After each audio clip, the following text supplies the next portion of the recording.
মার্কিন নৌবহরটি এমন দূরত্বে রয়েছে যেখান থেকে সরাসরি ইরানকে আঘাত করা সম্ভব। মধ্যপ্রাচ্যে যুদ্ধের ডামাডোল। ইরান কেন হঠাৎ ক্ষেপণাস্ত্র ও ড্রোন নামাচ্ছে রাস্তায়? মধ্যপ্রাচ্যে আবার যুদ্ধের গন্ধ। যুক্তরাষ্ট্রের যুদ্ধজাহাজ ইরানের দিকে এগোচ্ছে, আর ঠিক সেই সময় ইরান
তাকদীর নিয়ে কতটুকু জ্ঞান থাকা আবশ্যক। প্রতিবারই তাকদীর নিয়ে পড়ালেখা করতে গেলে ওয়াসওয়াসায় পড়ে যায় এবং খারাপ চিন্তা আসে, কি করণীয়। তাকদীর নিয়ে বেশি ঘাটাঘাটি করা যাবে না, তবে কিছু তো জানতেই হবে, নাহলে ইমানে থাকবে না। তাকদীর হচ্ছে রুবুবিয়তের অংশ, তাওহীদুর রুবুবিয়তের অংশ। আল্লাহ তাআলার কর্মে একটি কর্ম হচ্ছে তাকদীর নির্ধারণ, আর এই তাকদীর নির্ধারণের সাথে আল্লাহর 4টা সিফাত জড়িত। আল্লাহর ইলম, আল্লাহর কিতাবা, আল্লাহর মাশিয়া, আল্লাহর খালক। ইলম অর্থ জ্ঞান। আল্লাহ তাআলা কি নির্ধারণ করেছেন আপনার জন্য তিনি সেটা জানেন। আল্লাহ শুধু জানার মধ্যে সীমাবদ্ধ থাকেননি, তিনি আবার লিখেও রেখেছেন।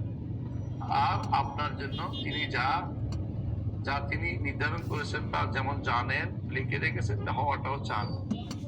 আবার শেষে হওয়া চাইলে সেটা হয়ে যায়। ইন্নামা আমরু ইযা আরাদা শাইআন ইয়াকুলু কুন ফায়াকুন, হওয়া চাইলে হয়ে যায়। এই 4টি জিনিস জানাই আপনার জন্য মৌলিকভাবে যথেষ্ট। অর্থাৎ আপনাকে এইটাই বিশ্বাস করতে হবে যে আল্লাহ তাআলা আপনার সব কিছু পূর্ব থেকে নির্ধারণ করে রাখছেন। আপনি কি করবেন এটা আল্লাহ নির্ধারণ করে রাখছেন, কিন্তু আপনি জানেন না কি আপনি করবেন।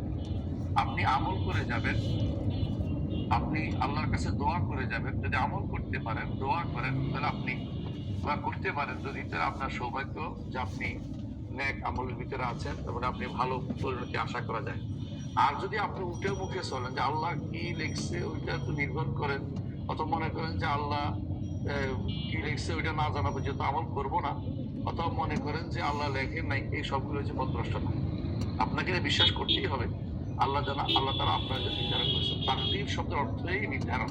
এজন্য কোরআনে কারিমে আয়াত আপনি একটু চিন্তা করেন, বলছেন আল্লাহ তাআলা যালিকা তাকদীরুল আজিজিল আলিম, এ হচ্ছে আজিজ এবং আলিম, প্রবল পরাক্রান্ত এবং সর্বজ্ঞ, সবকিছু তিনি জানেন, তার পক্ষ থেকে নির্ধারণ। তিনি নির্ধারণ করেছেন আপনার জন্য যে আপনি ঈমান আনবেন, আপনি ঈমান এনেছেন।